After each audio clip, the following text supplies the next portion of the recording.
Good Thursday morning, SJSH. I hope you're having a lovely Thursday so far. I'm doing my weekly announcement from the staff room. My office is busy with students and meetings, and so you're seeing a little bit inside of our staff room here. I'd like to start off with some birthdays.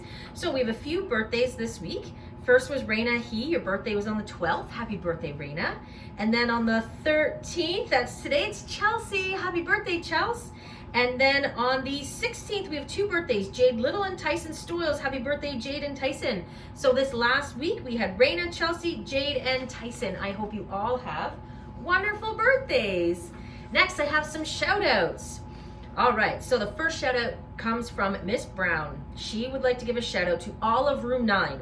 They jumped back into remote learning with ease and put 100% effort into their learning.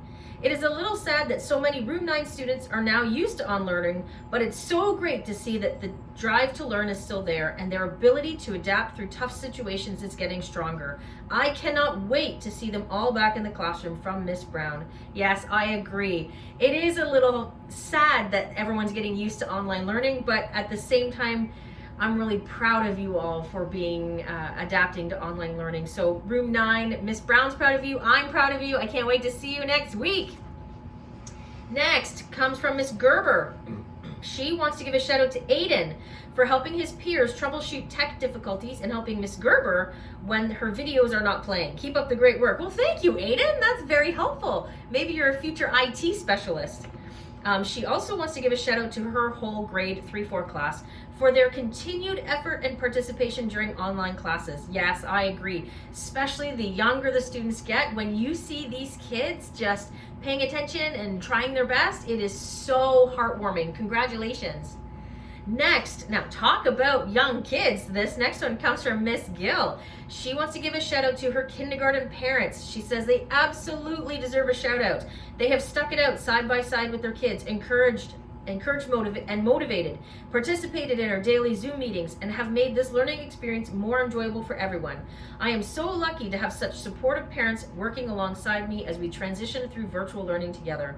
Oh, that's wonderful. Yes, those parents. Oh my goodness, you are just amazing. Miss Gill also wants to give a shout out to Miss Cassidy. She has been ensuring that the kindergarten classroom is clean and organized for the students when they return. She's put in many hours of sifting through the supplies and preparing our working environment for our future class lessons. That's wonderful, Miss Cassidy. Thank you so much.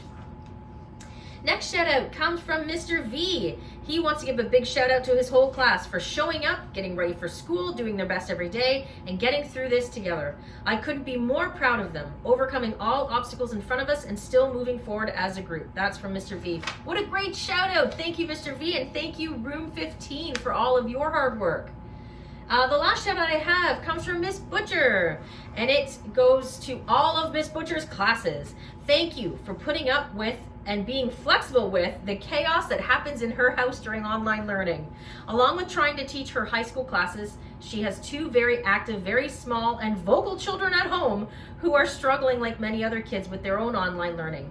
She is constantly being pulled in 3 directions, and her students tolerate this and are very flexible with her chaos. So she's very grateful for that. Keep being amazing and making her day much easier. We'll all be together soon again, Miss Butcher. Yes, that's amazing. And I guess as a side note, I want to give an extra shout out to our staff who are at home with their own young children. So we have multiple staff who have their own young children that they are balancing their own children's learning, teaching full time. This has been very difficult. And so to all of my staff, but especially my staff with younger children, thank you so much for all of your hard work. And Miss Butcher, you are amazing.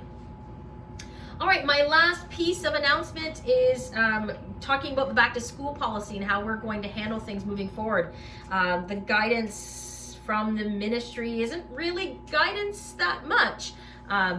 Everything that we've been reading, looking at, been receiving, have all been talking about how we are going to be living with COVID at this time instead of how we're going to be preventing it. So the guidance that they've given out is kind of minimal of how we're going to do it. So we as a staff and admin team, we sat down, we were brainstorming, we were talking about it, and we're putting out how we are going to be handling things. So first and foremost, we are resuming on Monday, January the 17th. I am so happy. I've been waiting until later in the week to talk about it because I know it was leaked earlier in the week, but you never quite know, and it is seeming very much like we are a good to go for Monday. So I'm excited about seeing everybody on Monday.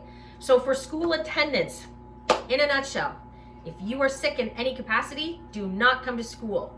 If you feel good, come to school. So the best and only advice I can give you is every single day, do the Ontario school screening. So and I'll link it here again in this video. I'll link it in my MailChimp. I have it on the policy. I've been linking it everywhere. They change and update the school screening every time they make a minor change. So instead of asking me for advice, go to the school screening. I will always say that. If you call me and you say, hey, what do I do in this situation? I'm not sure. Go to the school screening. Do what they say. So if you go to the school screening and it says good to go, come on in. Come on in. If you do the school screening and it says big red X and says don't come to school, don't come to school. If your child is at school and they are not feeling well, they will be sent home immediately. So be prepared for us to call you. So please do not send your child to school if you're like, oh, they're a little not feeling well, I'm still going to send them because they're okay. No. If your child is perfect, send them in. If your child is not feeling well, keep them home. I know it's difficult, but it just makes it so much easier for all of us here. Now, with regards to positive cases, I know the ministry and the public boards, they're not going to be reporting that anymore. With their populations, I can only imagine how difficult that would be.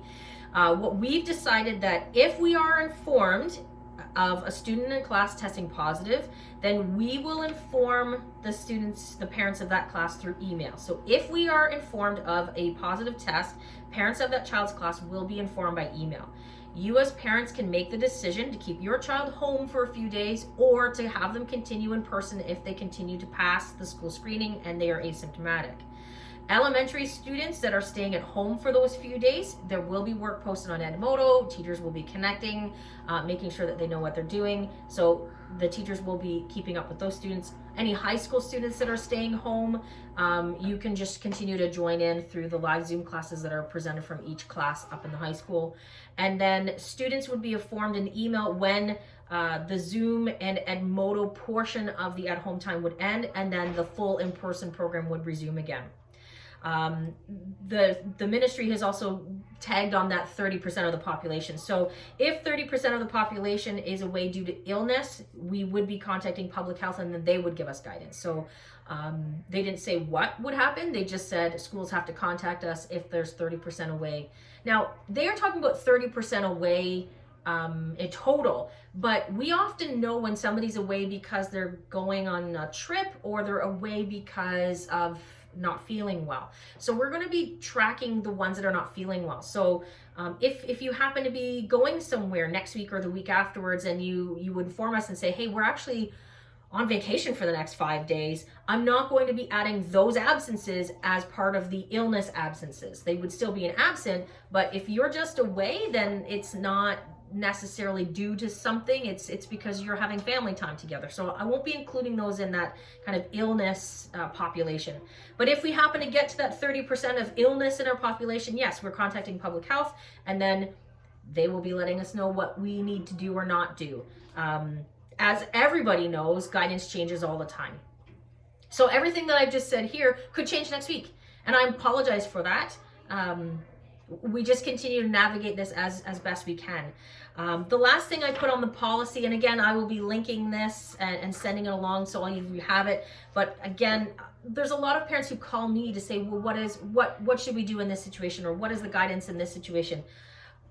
I don't know. We're not medical professionals. Your family circumstances, every single family would have different circumstances. You'd have different siblings, you'd have different people, you'd have this, you'd have that circumstance. It is impossible for me to be able to give you actual guidance. So if you don't get your answers from the Ontario school screening, the best thing to do is contact a healthcare professional, contact your doctor, contact the nurse, the line that you can reach healthcare from. Maybe I'll link that phone number here in case parents don't have it, that you can call Telehealth Ontario. But the best thing to do if you're actually looking for guidance as to what you should do in a situation, I'm not the person to contact, because I will not be able to give you guidance, and I'm not confident in myself to give you guidance. If you have a question about education and about how to do those things, I'm your gal. But if you have questions about medical advice, I'm not your person. Call your medical healthcare professional, call Telehealth Ontario, speak with a doctor or a nurse, and they will be able to give you advice as to what you should do for a certain circumstance. So yeah, this is how we're going to work into next week. I am so excited to see everybody next week. It's just, these halls are empty and it's eerie, and it just doesn't feel right in the building. I really feel like the building is sad when it's not full of kids, and it feels sad in here. So I can't wait for Monday when we're all together again, and I think the building will be really happy, and we'll have all our kids together, and we'll just, like we always do, take one day at a time, take one step at a time, and always make sure that my parents are informed so that you can make the best decision for your family and for your children. And again, I'm just looking forward to next week. So everybody have a fantastic weekend. Happy birthday to those students. I will be doing my last Friday pizza draw tomorrow. So there will be some families that will be contacted about getting some pizza tomorrow. I'm going to try again to try to stick to my brand new families that would have never had pizza from us before, just to try to share and spread the wealth. And so those families will be contacted tomorrow about who is having a pizza day on us tomorrow. And then back to school on Monday. So have a good weekend, and we'll see you later, SJSH. Bye for now.